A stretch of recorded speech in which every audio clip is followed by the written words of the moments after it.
wabarakatuh. Perkenalkan, nama saya Lisa Rahmawati dari program studi pendidikan agama Islam D. Baik, di sini saya akan menjelaskan dan menerangkan mengenai keutamaan sholat 5 waktu. Di sini saya membuat video ini untuk memenuhi salah satu tugas mata kuliah psikologi dakwah dosen pengampu, yakni Bu Febrian Miftahul Saadah, MA, dan selamat menyaksikan. Assalamualaikum warahmatullahi wabarakatuh. Alhamdulillahirabbil alamin. Assalatu wassalamu ala asrofil anbiya'i wal mursalin wa maulana Muhammadin wa ala alihi washabihi ajmain, amma ba'du. Pertama, marilah kita menjadikan rasa puja dan puji syukur atas kehadirat Allah Subhanahu wa taala yang telah memberikan rahmat, taufik serta hidayahnya kepada kita semua sehingga kita dapat berkumpul pada pagi hari ini tanpa ada halangan suatu apapun. Tak lupa salawat serta salam tetap terlimpahkan kepada junjungan kita dan Nabi Muhammad SAW yang mana nantinya membawa syafaat kita di yaumul qiyamah. Allahumma amin. Baik, di sini saya akan sedikit menjelaskan atau menerangkan mengenai keutamaan sholat 5 waktu. Sebenarnya apa sih sholat 5 waktu itu? Sebuah kebutuhan atau sebuah kewajiban sebagai kita? Nah, kewajiban. Oke. Saya akan menjabarkan apakah sholat itu sebagai kewajiban atau kebutuhan. Jawabannya yakni kebutuhan. Jadi kita itu butuh, bukan wajib.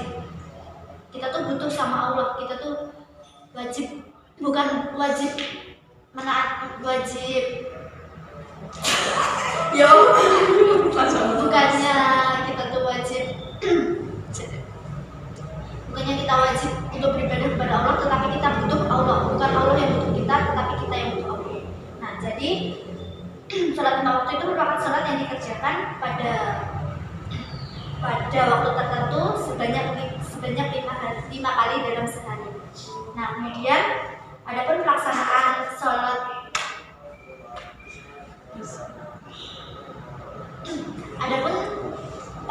sholat 5 waktu itu dikerjakan sesuai ajaran Nabi. Nah, waktu subuh itu kalau kita di Indonesia itu sekitar pukul berapa? 4:30 ya? 4:30 sampai terbitnya fajar. Kemudian untuk sholat zuhur itu sekitar pukul 12 sampai pukul 2:30 ya, atau mendekati sholat asar. Nah, kalau untuk sholat asar sendiri itu sekitar pukul 3 sampai akan terbenamnya matahari. Kemudian untuk sholat maghrib itu dikerjakan waktu terbenamnya matahari sampai pukul berapa? 6:30 ya? 7. Nah, kalau untuk sholat isya sendiri itu dilaksanakan pukul 7 sampai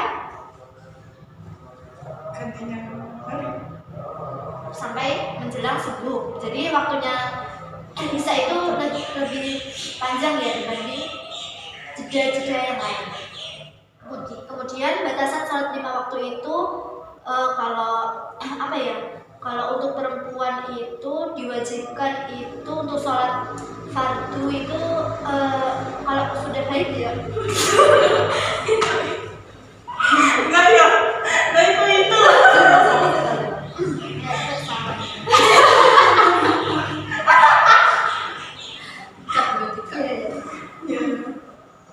Jadi untuk batasan sholat 5 waktu itu untuk perempuan itu saat haid ya, atau menstruasi atau akhir balik. Jadi kalau perempuan sudah haid itu sudah diwajibkan untuk sholat fardu atau sholat wajib.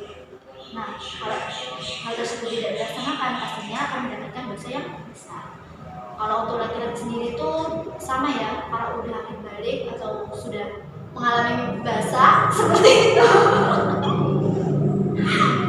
atau mengalami mimpi basah itu atau akhir balik ya sudah sunat kayak gitu ya, itu sudah diwajibkan untuk sholat fardu. Nah, apabila sholat itu tidak dikerjakan pasti akan mendapatkan dosa yang besar. Kemudian keutamaan dari sholat fardu itu memberikan ketenangan dalam diri baik lahir maupun batin.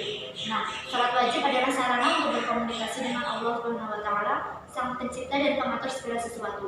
Dengan sholat wajib, kita dapat mengadukan segala persoalan dan kesulitan yang kita hadapi Allah Subhanahu wa taala serta memohon pertolongan dan petunjuknya.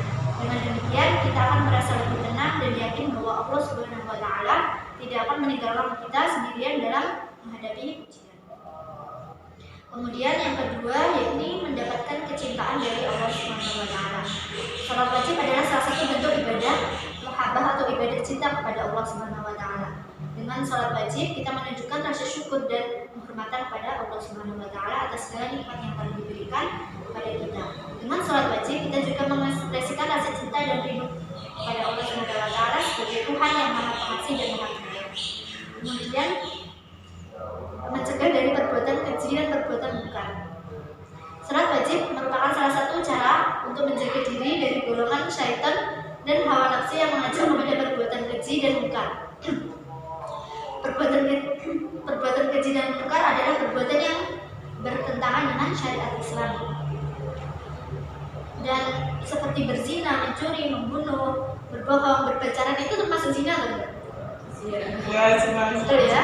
Jadi mohon untuk segera dihindari hal-hal ya mendekati zina. Kemudian memberikan ketentraman dan pendamaian serta menjadikan seorang merasa kenikmatan hakiki yang tidak akan dia dapatkan selain daripadanya. Salat wajib merupakan salah satu cara untuk mencapai kebahagiaan sejati yang tidak bergantung pada kondisi duniawi.